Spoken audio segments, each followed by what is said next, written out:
ناظرین، برطانیہ کی کلرک فیملی اس کی شاندار مثال ہے۔ آپ اگر زندگی بھر اللہ تعالیٰ پر مضبوط ایمان رکھنا چاہتے ہیں، آپ اللہ تعالیٰ کے کرم، مہربانی اور رحم کو محسوس کرنا چاہتے ہیں، اور آپ اس کی مصلحتوں کو سمجھنا چاہتے ہیں، تو میرا مشورہ آپ کو یہ ہے کہ اس واقعے کو اپنے پاس سیو کر لیں اور اسے دن میں کم از کم ایک بار ضرور سن لیں۔ آپ کو زندگی کی کوئی تکلیف نہیں دے گی۔ اللہ تعالیٰ اپنے پسندیدہ انسان کو بڑی مصیبت سے بچانے کے لیے عموماً ان پر چھوٹی چھوٹی مصیبتیں بھیج دیتا ہے۔ یہ مصیبت بڑی مصیبت کے راستے میں اسپیڈ بریکر ثابت ہوتی ہے، اور یوں انسان بڑے ڈیزاسٹر سے بچ جاتا ہے۔ کلرک فیملی کے ساتھ بھی کچھ ایسا ہی ہوا۔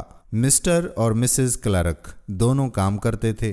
ان کے 9 بچے تھے۔ ان کی آمدنی کم تھی، اخراجات زیادہ تھے، اور ظاہر ہے کہ ان کی حالات میں زندگی کچھ زیادہ خوبصورت نہیں تھی، اور ظاہر ہے کہ ان حالات میں زندگی کچھ زیادہ خوبصورت نہیں ہوتی۔ یہ لوگ بھی تنگی ترشی میں زندگی گزار رہے تھے۔ مسٹر کلرک کو پتہ چلا کہ امریکہ پوری دنیا کے لیے گولڈ مائن ہے۔ یورپ کے غریب، مسکین اور مفلس لوگ امریکہ پہنچتے ہیں۔ وہاں دنوں میں بڑی بڑی کانوں، فارمز ہاؤس، کارخانوں اور جانوروں کے باڑوں کے مالک بن جاتے ہیں اور شاہی خاندانوں جیسی زندگی گزارتے ہیں۔ مسٹر اور مسز کلرک نے بھی امریکہ جا کر قسمت آزمانے کا فیصلہ کیا۔ فیصلہ تو ہو گیا، لیکن زاد راہ کا بندوبست نہیں تھا، اور 2 میاں بیوی کے لیے ٹھیک ٹھاک سرمایہ درکار تھا، اور یہ لوگ 12 گھنٹے کی محنت کے بعد ہی جو کچھ کماتے تھے وہ تو مہینے کے آخر میں خرچ ہو جاتا تھا۔ یہ بحری جہازوں کا زمانہ تھا۔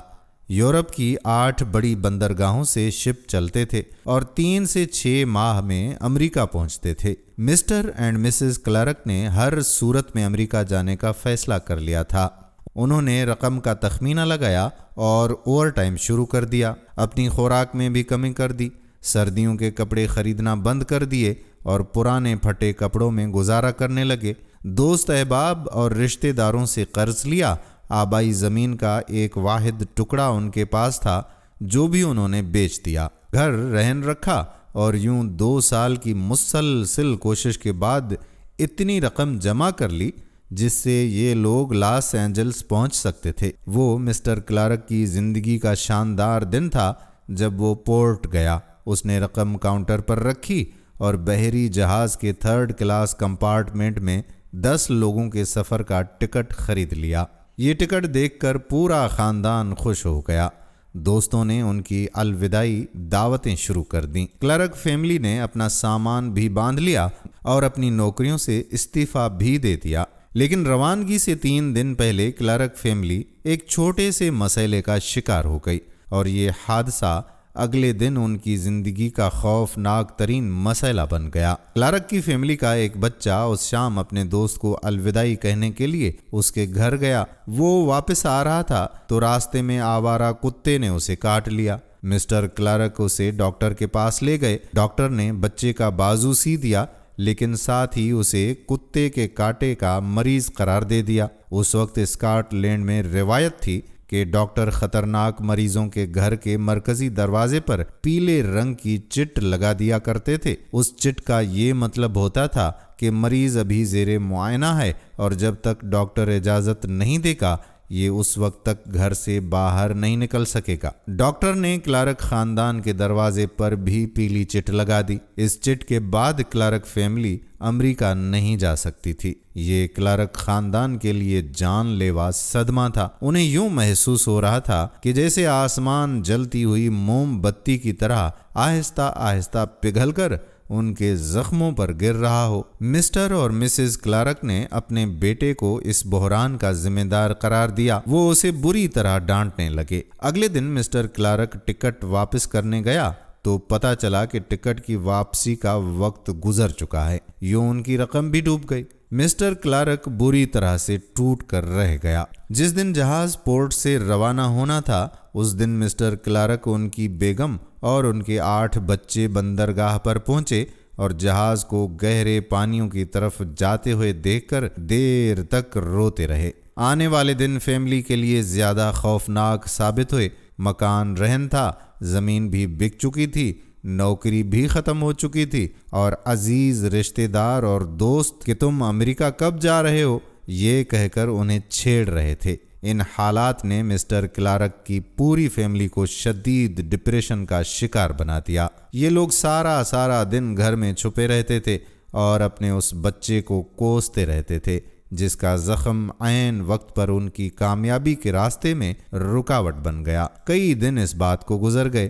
ایک دن کلارک خاندان گھر میں ناشتہ کر رہا تھا کہ ان کے دروازے پر دستک ہوئی۔ دروازے پر ان کا ہمسایہ کھڑا تھا۔ ہمسائے کے ہاتھ میں اخبار تھا اور اس کا چہرہ جذبات سے تمتما رہا تھا۔ ہمسائے نے انہیں بتایا کہ دنیا کا سب سے بڑا اور جدید بحری جہاز ٹائٹینک بحر اوقیانوس میں ڈوب گیا ہے اور اس میں 1517 لوگ مارے گئے ہیں۔ مسٹر کلارک نے اخبار کھول کر خبر دیکھی تو اس کے منہ سے بے اختیار تھینک گاڈ نکلا اور اس نے خوشی سے ناچنا شروع کر دیا۔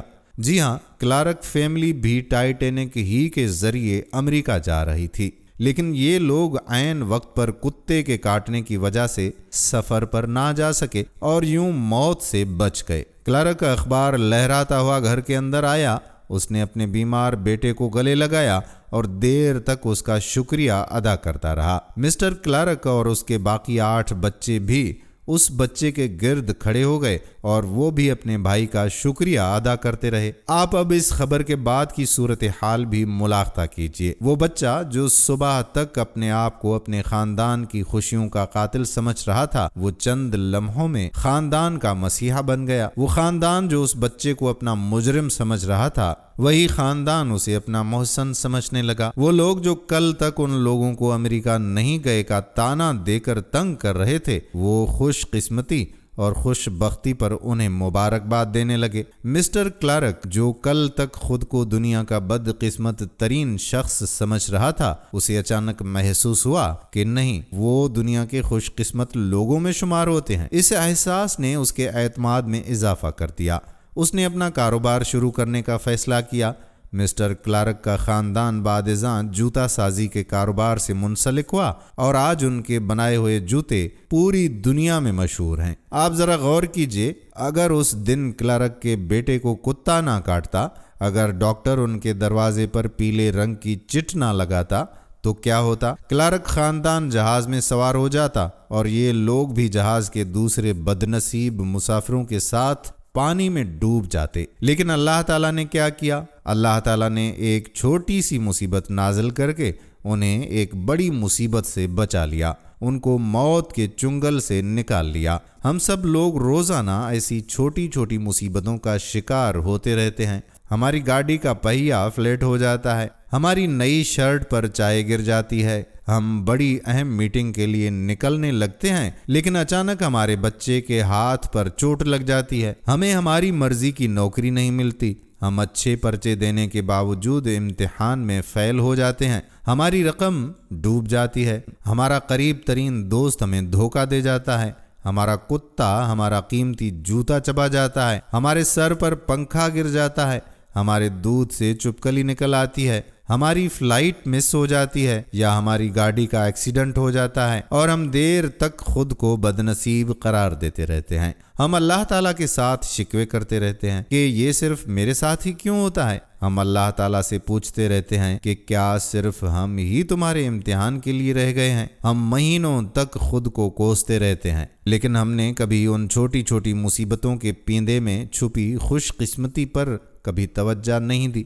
ہم نے کبھی ان مصیبتوں کے پیچھے موجود اللہ تعالیٰ کی بلیسنگ نہیں دیکھی۔ ہم نے کبھی غور نہیں کیا اللہ تعالیٰ عموماً چھوٹے کانٹے کے ذریعے بڑا کانٹا نکالتا ہے۔ یہ آپ کو ٹھنڈا مروا کر ایئر کریش سے بچا لیتا ہے۔ چنانچہ آج سے آپ جب بھی کسی چھوٹی مصیبت کا شکار ہوں تو اپنے دل پر نگاہ ڈالیں، لمبا سانس لیں اور اللہ تعالیٰ سے مخاطب ہو کر عرض کریں کہ یا میرے پروردگار، تیرا شکر ہے، میں تمہاری مصلحت کو نہیں سمجھ رہا لیکن مجھے یقین ہے کہ میرے بارے میں تمہارا فیصلہ غلط نہیں ہوگا، تم یقیناً مجھے کسی بڑی مصیبت سے بچا رہے ہو، شکریہ باری تعالیٰ۔ یہ الفاظ ضرور ادا کریں۔ ہر دن کوئی بھی مصیبت آتی ہے تو اس مصیبت پر بھی اللہ کا شکر بجا لائیں۔ امید کرتے ہیں کہ یہ ویڈیو آپ کو ضرور پسند آئی ہوگی اور اپنی قیمتی رائے کا اظہار کمنٹ سیکشن میں ضرور کیجیے گا۔ اگر ویڈیو پسند آئی ہو تو اپنے دوستوں کے ساتھ بھی اس ویڈیو کو شیئر کیجیے۔